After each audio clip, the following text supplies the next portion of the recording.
You won't believe what happened inside Judge Judy's courtroom that day. A single sentence turned a cocky teenager into the most silent, broken person in the room. And friends, it all started because of a jacket.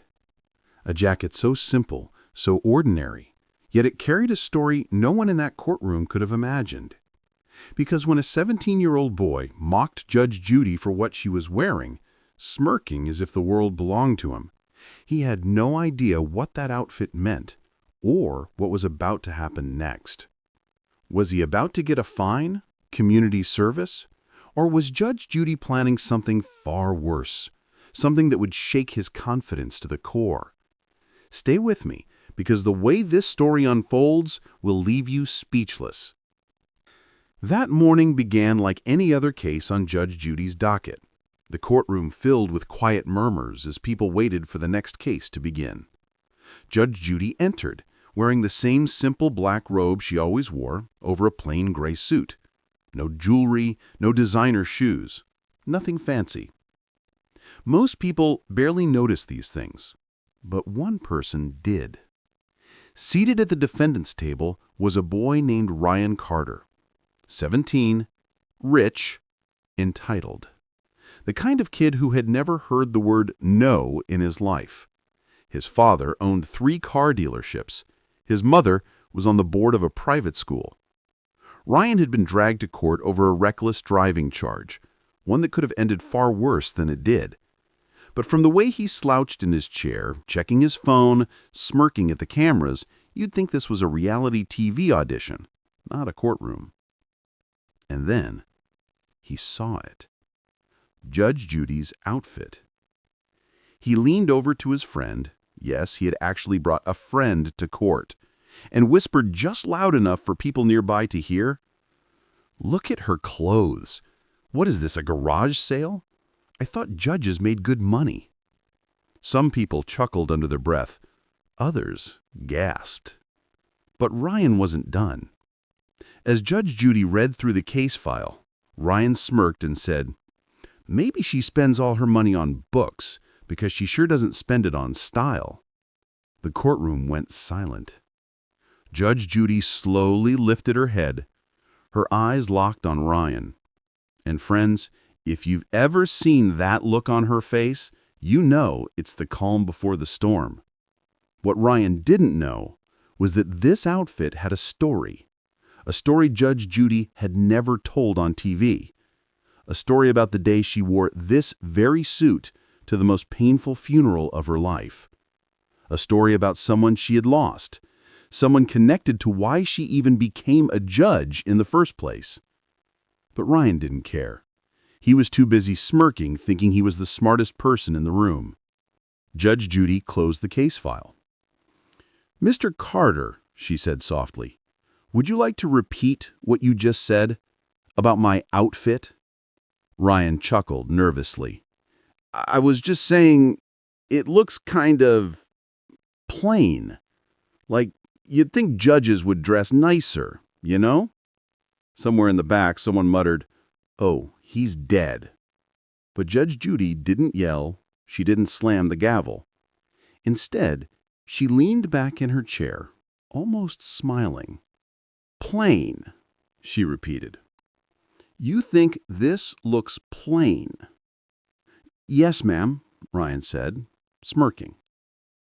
And that's when Judge Judy said something no one expected. "Bailiff," she said calmly, "bring me the photograph." The bailiff left for a moment, returned, carrying a single framed photo. Judge Judy held it up. It was old, faded, a black and white picture of a young woman in the same outfit she was wearing now. "This," Judge Judy said softly, "was my mother. She was a teacher. She worked 3 jobs. She saved every penny to buy me this suit when I graduated law school. She said, 'Judith, one day you'll wear this when you make history.'" The courtroom went silent. "She died," Judge Judy continued, her voice steady, "before she could see me become a judge. I wore this suit to her funeral, and I wear it every year on her birthday, because I promised her I would never forget where I came from." Ryan's smirk vanished. Judge Judy leaned forward. "So when you mock this suit, you're mocking the woman who gave me everything, the woman who believed in me when no one else did." Ryan swallowed hard. His eyes darted to the floor. "And tell me, Mr. Carter," Judge Judy said sharply, "what has your designer jacket ever done for you, other than hide the fact you nearly killed someone with your car last month?" Gasps filled the courtroom. Ryan froze. He hadn't expected her to bring that up. Friends, what happened next made the entire courtroom hold its breath. Because Judge Judy wasn't done. She asked the victim to stand. A middle-aged man with a limp walked slowly to the front. "This," Judge Judy said, pointing to him, "is Mr. Daniels. He has 2 kids.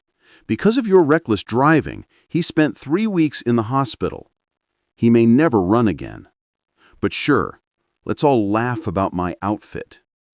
Ryan's face turned red. His eyes glistened. Judge Judy looked straight at him. "Do you think money makes you better than him? Than me? Than anyone here?" Ryan shook his head silently. "Because I've met a lot of people with money, Mr. Carter. And do you know what they all have in common? They leave this world the same way everyone else does, with nothing, except maybe the lives they touched along the way." The courtroom was dead silent. Ryan blinked fast. He wasn't smirking anymore. He wasn't whispering to his friend. He just stood there. And then Judge Judy delivered the final blow. "Mr. Carter," she said firmly, "you will pay Mr. Daniels' medical bills in full. You will also volunteer 200 hours at the rehabilitation center he attends. Maybe when you push his wheelchair, you'll understand what real strength looks like." Ryan's lawyer opened his mouth to protest, but Judge Judy raised a hand. "Case closed," she said sharply. The gavel struck. Ryan stood frozen, his eyes wet. Judge Judy gathered her papers, paused, looked at him one last time. "You mocked the wrong thing today, and maybe the right person."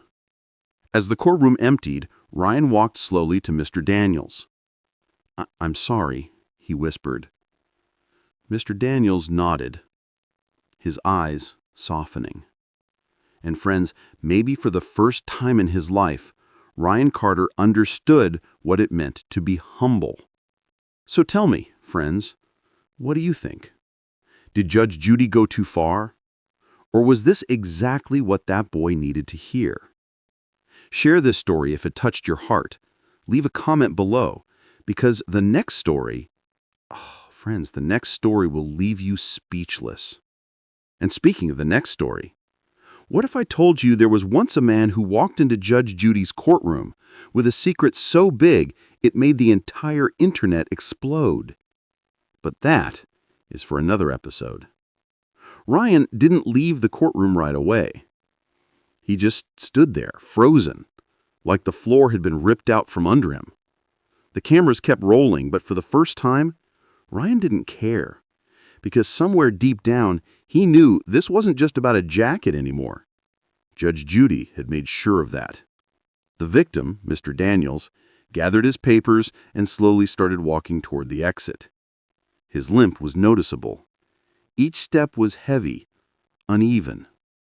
Ryan watched him go, his throat tightening. For the first time in his life, the boy who always had the newest phone, the nicest car, the most expensive shoes, felt small, very small. Then something happened that no one expected. Ryan followed Mr. Daniels out into the hallway. The cameras trailed them, curious. And in the hallway, away from Judge Judy, away from the gavel, away from the spotlight, Ryan spoke. "Sir, I really am sorry. I didn't mean for any of this to happen." Mr. Daniels looked at him. "Son, your car hit me at 40 miles an hour. You didn't even stop. That night, my daughter thought I might die. My son had to help me learn to walk again. What part of that didn't you mean? Ryan had no answer. His mouth opened, but nothing came out. Because for the first time, the consequences of his choices were staring him right in the face. Over the next few weeks, the story didn't go away. News outlets picked it up. Rich teen humbled in Judge Judy's court. Spoiled kid's insult backfires on national TV. Judge Judy's emotional comeback goes viral. Clips of Judge Judy's speech flooded social media. People wrote comments like, "This is why I love Judge Judy. That kid needed to hear this. Her mom would be proud." Ryan didn't read most of them because he was too busy keeping his promise. 200 hours at the rehab center.